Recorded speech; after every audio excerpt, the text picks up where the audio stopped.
I put that against the NPP. The two taxes they intend to cut will take them to about 13 billion Ghana cedis. This is a broke country. How are you going to implement all of these? Thank you very much, Samson, and a very good morning to our cherished viewers. You see, there is no gainsaying the fact that Ghana now is in a total mess. Our nation has been totally run down by the ruling New Patriotic Party and has been plunged into bankruptcy. And that is why, for the first time in the last 50 years, Ghana has defaulted on its debt obligations. This is why we have been downgraded from B- in 2016 under President Mahama, a stable economy that could service its debts, an economy that investors had confidence in. We've been downgraded from B- to junk economic status. Debt to GDP, which stood at 56% at the time Mahama was leaving office, rose to 104% in 2022. And as I speak to you, our debt is still unsustainable. Unemployment has almost doubled from 8.4%, according to the Ghana Statistical Service, to about 15% as we speak. Our CD this year alone has depreciated by more than 20%. In 2022, it depreciated by 54%. And today you need more than 16 Ghana cedis to get $1. And so we are in a deep mess. And President Mahama, in the tapes you played, recounted some of these things. State institutions that were making profit under the NDC, which today have been totally run down and are on the verge of collapse. The only thing thriving now is corruption, cronyism, nepotism. And so there is a loud cry all across the country for change. And this is not the business as usual kind of change, the ordinary kind of change, the ordinary change we've seen in the history of this country. Like the NPP parliamentarian Kennedy Japan said, change is now calling Ghana. So what we need is a fundamental change in the direction of this country, a fundamental change in the management of this country. And that is what we call a reset. So you don't upgrade something. It's a no-brainer. You don't upgrade a broken system. You don't upgrade a system that doesn't work, a system that is fraught with corruption. What you do is that you reset it, you fundamentally change it, and you begin the process of rebuilding it. I give you a typical example. Currently, we are a bankrupt nation. We can't service our debt. Inflation is so high. Food inflation in Ghana is one of the highest in Africa. Like Tio Echampong said, poverty is on the rise. Unemployment is at an all-time high, okay? The highest in living memory. How do you upgrade such a system? Are you going to upgrade the hardships? Are you going to upgrade the unemployment? Are you going to upgrade the bankrupt economy that can pay its debt? No. That is certainly not the way to go. The way to go is to reset that economy, to change the fundamentals of the economy and the structure of the economy.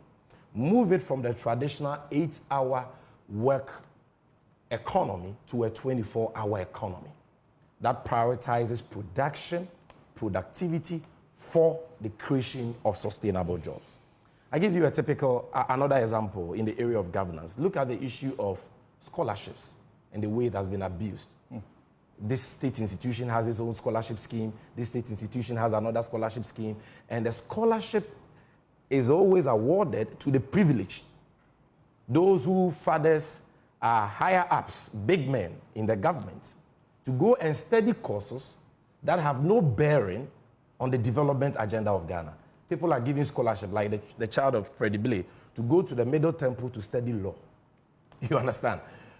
What that system needs is not an upgrade, it needs a reset. And that is why we are talking about ushering in a new paradigm of government scholarships by passing a new law which will consolidate, regulate, streamline all the existing scholarship schemes and prohibit, ban political appointees and their direct family relatives from enjoying government scholarships. That is the meaning of the research we are talking about. Another example, look at the looting of state lands and assets we are seeing. That system doesn't need an upgrade. By upgrading it, it means you are going to encourage that lootocracy. What it needs is a reset. And that is why John Mahama has promised that we are introducing a first of its kind state asset registry, which will keep track of our state assets.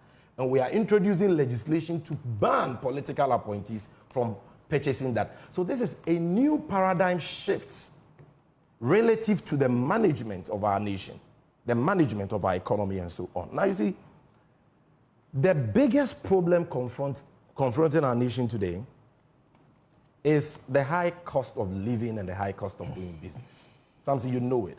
We live it every day. It's our daily experience. People are suffering. Never in the history of this country has our people, been subjected to the kind of pain and penury they are going through. And so President Mahama is saying that to start with, we must fix that broken system. And we must ameliorate the plight of suffering Ghanaians. How?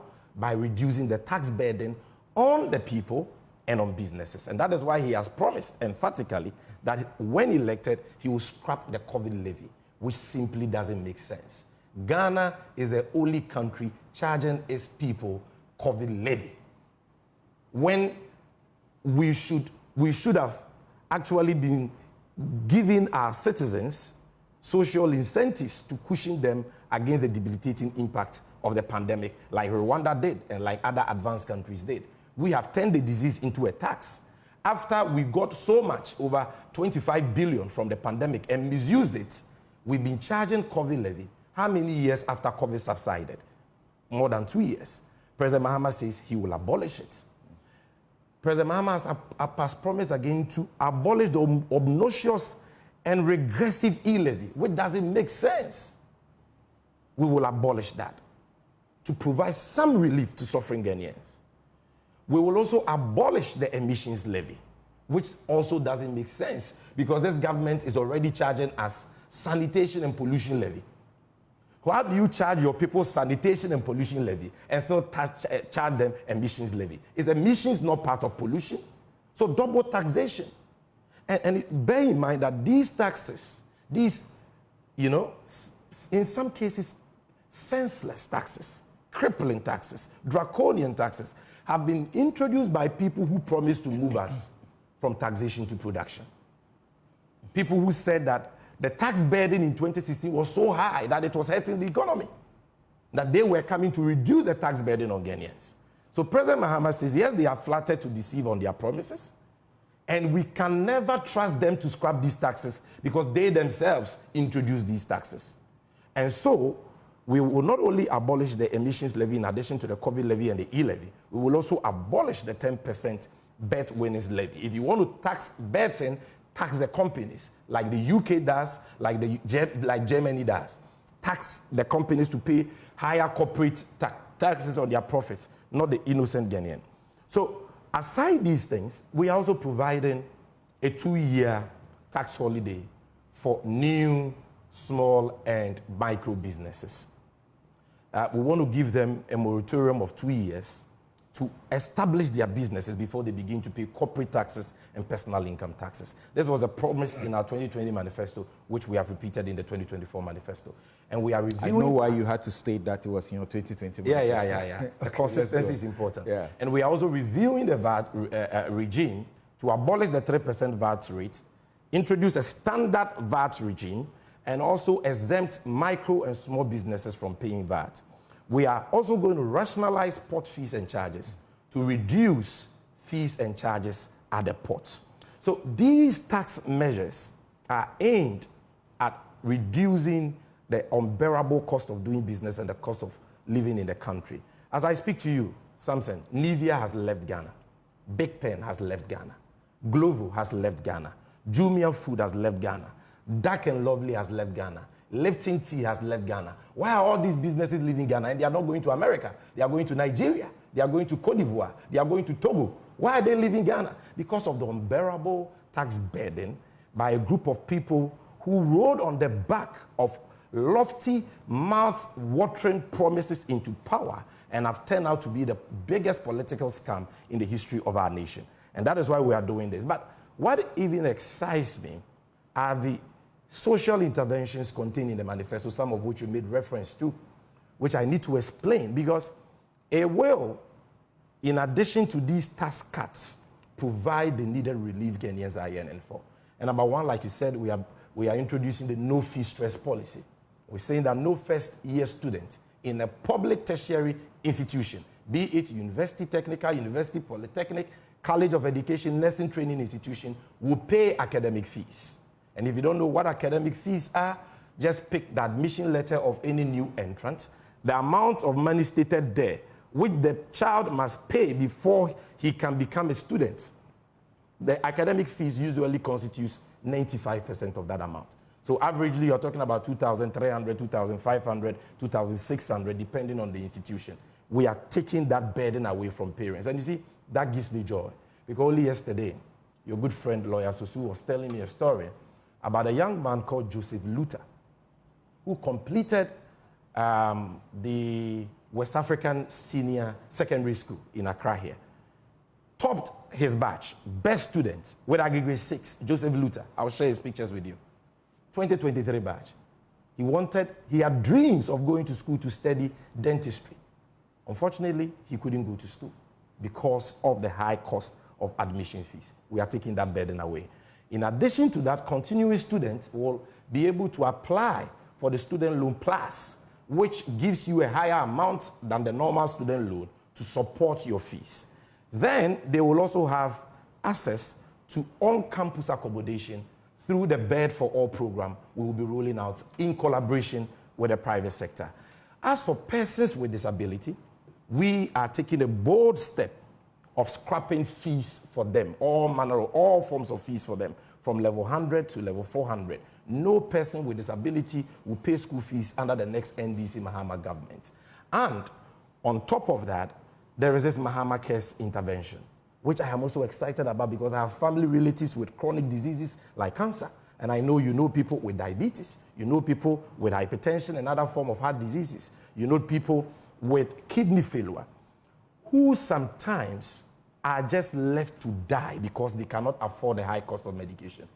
A nation, Samson, that does not take care of its sick is sick. A nation that does not take care of its sick is sick. All these chronic diseases, which account for the highest percentage of mortalities, deaths we record in this country, are not covered by the health insurance. Right. And so we're establishing a special fund called Mahama Cares to support the cost of treatment for them. So in addition to the free primary health care, which will ensure that anybody who goes to a CHIP compound, a clinic, a polyclinic, a health center is treated for free whether or not they have health insurance. Now you ask about funding, and I will just answer that in the next 1-2 minutes. You see, the problem with us as a country is not the inadequacy of funds. It has to do with the misplaced priorities of the Akufo-Addo Bawumia government. So you say you are going to implement a no academic fee policy for first-year students in all public tertiary institutions, including universities, colleges of education, and nursing training colleges. Yes. The question is, your government said we couldn't give these nurses their allowances.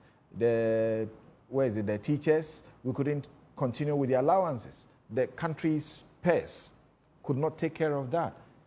What changed? We are not talking about allowances. And these are not allowances.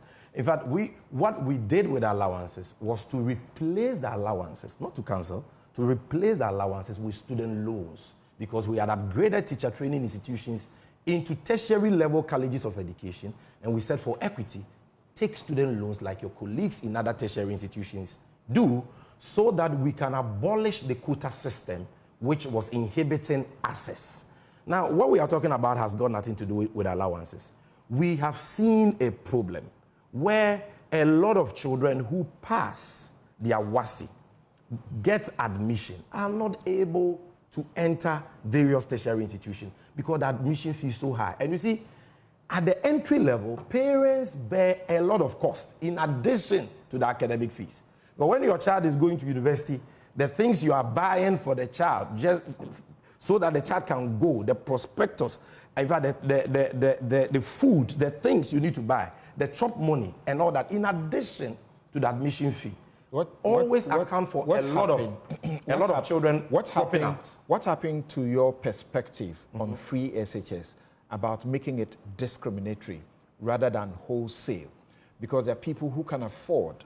There are people who don't need the first entry fees that you are going to pay. Yeah. There are those who you pay the entry fee, and after that, they can't continue. Yeah. They may drop out. No, they won't drop out because the student loan plus is there now. And you see, once you gain admission, the heavy lifting is gaining admission to become a student. If you don't pay that money, you don't become a student. Once you enter school and you even owe your second year or third year fees, you're able to negotiate with the authorities. You have 1 year to pay. But for the admission fee, usually they have a short period of time from the time the results come to the time that they must enter school. So that is why we are doing that. We take it that you have revised your earlier approach. Let me answer the part about the discrimination. The problem we had with the mode of implementing, which was not only an NDC problem, even Akufo-Addo's cousin Ken Ofori-Atta made the same argument, was that provide a system for those who want to pay. And that system will be provided under this system. That is it. Provide a system, give opportunity to those who say, look, government, thank you, I can pay. How do you expect that to happen? Why won't that happen? It's free. Something. So yeah, it is free. Why should I say I opt to pay? It is free, but provide the opportunity. If I can pay for my child, I will pay. You understand? That opportunity is what Ken Ofori-Atta, Stephen Adair, higher ups in the NPP called for. If we use the CDD's democracy projects, their analysis of the fiscal impact of repealing e-levy, it means the projected revenue we are talking about is going to be over 8 billion. Okay. Then for the COVID tax, 8 billion over what period? 2015, 2025, 2026, and 2027. Let me tell you something. Then COVID tax will take us to almost 14 billion. It's all true. So you say we are broke, but look, and that is the fact. How are you going to get that money? Our public debt has increased by 641 billion. And all these amounts you are quoting pale into insignificance when it is compared to the total resource envelope that has accrued to this government. They alone, Mills and Mahama in 8 years borrowed $4.7 billion from the Eurobond market. They alone in 6 years borrowed $11 billion. What did they use the money for? The net effect of what they did with the money is the bankruptcy we find ourselves in. So the problem is not the inadequacy. You talk about bankruptcy. These are the people and you guys force us. Let me give you some answer to say this because you always discount COVID and you always discount Ukraine. So why is Côte d'Ivoire not bankrupt? Why are they still servicing their debt? Why is Togo servicing its debt? Why is Nigeria servicing its debt? Why is Burkina Faso servicing its debt? Are you sure? Are you sure a Nigerian? Let me answer you. Are you sure a Nigerian wants Ghana's? A Nigerian will not prefer Ghana's economy to their economy. Our economy that can service its debts. I'm saying that how did COVID jump all these countries and only came to destroy our country's economy, rendering it bankrupt? Look, these people went for one cabinet retreat in 2021 and spent 4.5 million cedis in 1 day. 45 billion OCDs. Okay. These people, let me answer your question because I want to show you where the money is. I need you to take a pause. No. I have to, in fairness, in 1 minute, let me answer. Okay. Look, when we were leaving office, we were running the Office of Government Machinery with just about 700 million Ghana cedis. As I speak to you, the allocation alone is over 2 billion cedis. You know that. Look at the monies they have wasted on that useless pit they call a cathedral. $58 million, equivalent to 928 million cedis. That is aside the arrears, the debt we owe the contractor. If you add that, that is close to $2 billion Ghana cedis. And you tell me that we can't find just about 300 million to push pursue their careers, they can become lawyers like Samson Ladi Ayinene and so on. So the problem has to do with the corruption.